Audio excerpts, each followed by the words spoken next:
Hello guys, আসসালামু আলাইকুম। তোমরা সবাই কেমন আছো? আমি তো অনেক ভালো আছি।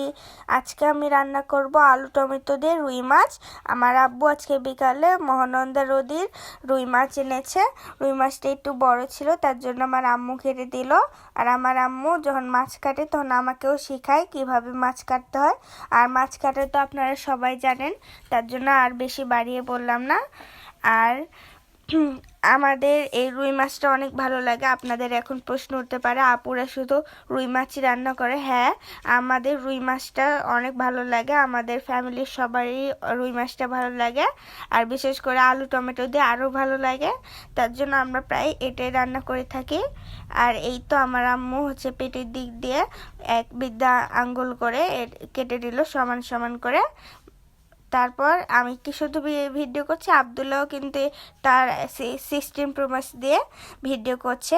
আর এই তো আমাদের ছাদের ভিউটা দেখেন কত সুন্দর, গ্রাম গ্রাম ফিল আসে একদম। এই তো ছুটির গাছ, আবার নীল আকাশে ঘুড়ি উঠছে, একদম অন্যরকম একটা ফিল। যাই হোক, তারপর একটা বাটা মশলা লাগবে আমার এই মাছ রান্নাতে।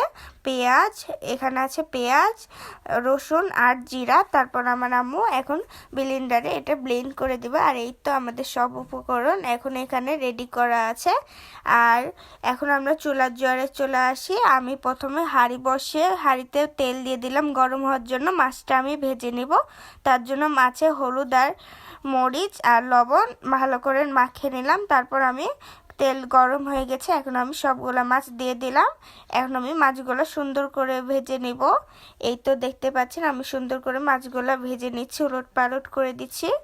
এই তো দেখতেই পাচ্ছেন। আর এই তো আমি চুলার পাশে সব কিছু একদম গুছিয়ে নিয়ে বসেছি। আমার আম্মু এরকম করে, আমিও এরকম করি। আমি আম্মুর দেখে সব কিছু শিখেছি। আর আমার মাছ ভাজাটা হয়ে গেছে, এখন আমি উঠিয়ে দিলাম। এখন মাথাগুলো ভেজে নিব আমি।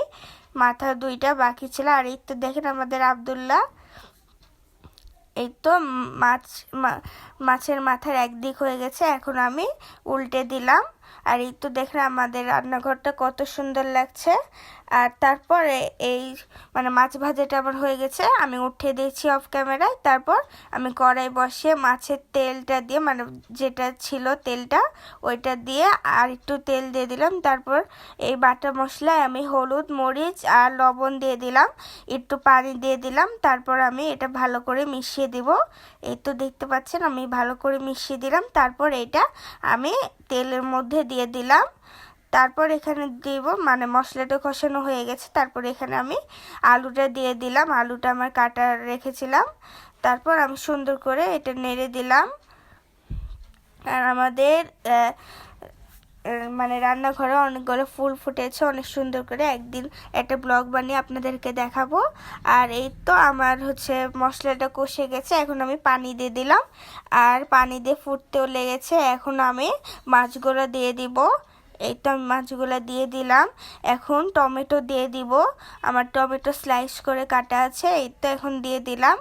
তারপর ওটার উপর দিয়ে মরিচ আর ধনিয়া পাতা দিয়ে দিলাম, আর ঢাকনা দিয়ে ঢেকে নিলাম। কিছুক্ষণ পর আমি একটু ঢাকনাটা উঠে সিদ্ধ হয়েছে কিনা এবং লবণ ঠিক আছে কিনা সেটা দেখে নিলাম। সব কিছু একদম পারফেক্ট আছে, সিদ্ধ হতে আর কিছুক্ষণ লাগবে। আর এই তো আমার হয়ে গেছে সিদ্ধ, এখন আমি নামিয়ে নেব। দেখেন কালারটা কত সুন্দর এসেছে, একটাও মাছ ভাঙেনি। আমি এখন নামিয়ে নিলাম একটা বাটিতে।